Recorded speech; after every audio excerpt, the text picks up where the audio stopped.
All right, gentlemen, thank you for letting me do this interview. Sure. This is an on-the-record interview for the Truckee Tahoe Environmental Journalism Project to be used by local residents and media. I'm Ted Lippian.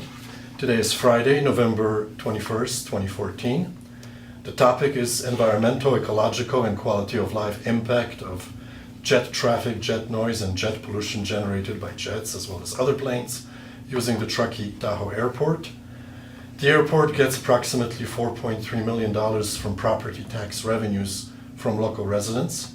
I'm joined today by General Manager of the Truckee Tahoe Airport, Mr. Kevin Smith, and Mr. Hardy Bullock, Director of Aviation and Community Services. Welcome, gentlemen.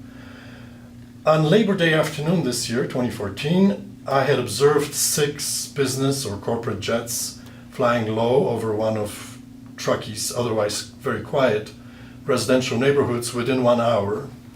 There would be one jet approximately every 10 minutes. Has the airport observed and measured an increase in jet traffic or plane traffic in general within the past 2 years?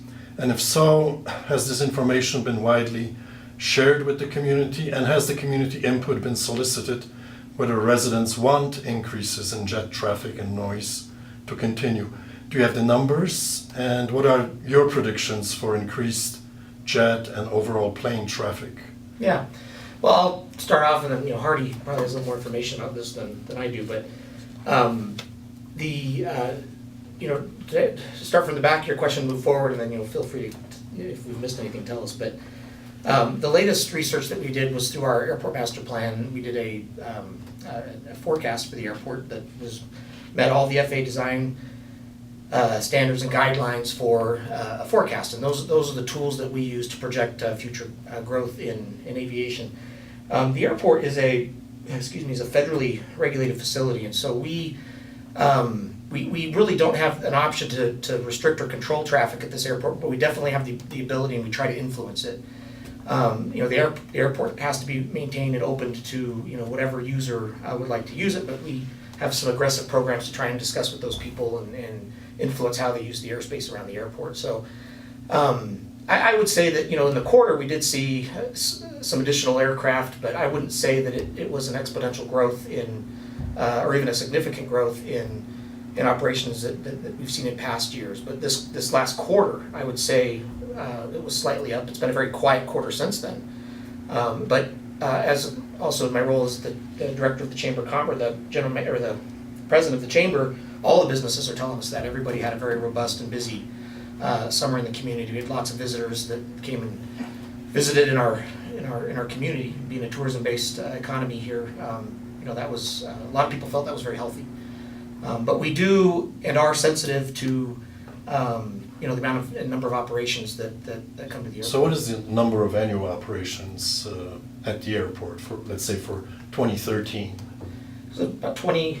They range 22 to 26,000 annual That operations. means takeoffs and landings, right? An operation is either a takeoff or a landing. Or a landing, Yeah. So it's combined. Combined. Yeah, and that includes gliders and Right. touch and go operations and all those Yeah. things. Okay, so how many of these operations are business jets or corporate jets or jets, jet planes?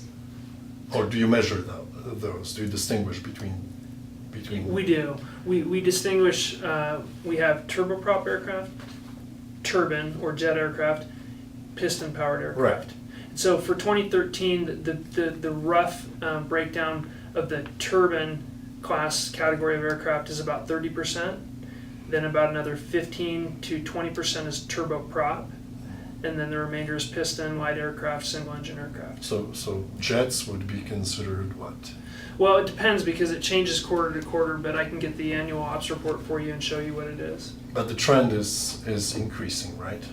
Well, I tend to feel like the forecast that was prepared by Mead and Hunt, who does these all over the country for lots of airports, I tend to believe what they're putting in there, that we're looking at going from about 25,000 operations a year to about 32,000 in overall operations between now and 2025. And so yeah, there's just as we also have additional vehicular traffic in the community, there's homes that are built, there is some growth, and the the thought process behind our most recent update to the master plan, our 2014 master plan update, is that we want to be consistent with what our community wants as far as growth, and paying close attention to Placer County, Nevada County, the town of Truckee in their growth projections. And the airport shouldn't be out ahead of that or behind it, but we should be consistent with what others are projecting for growth.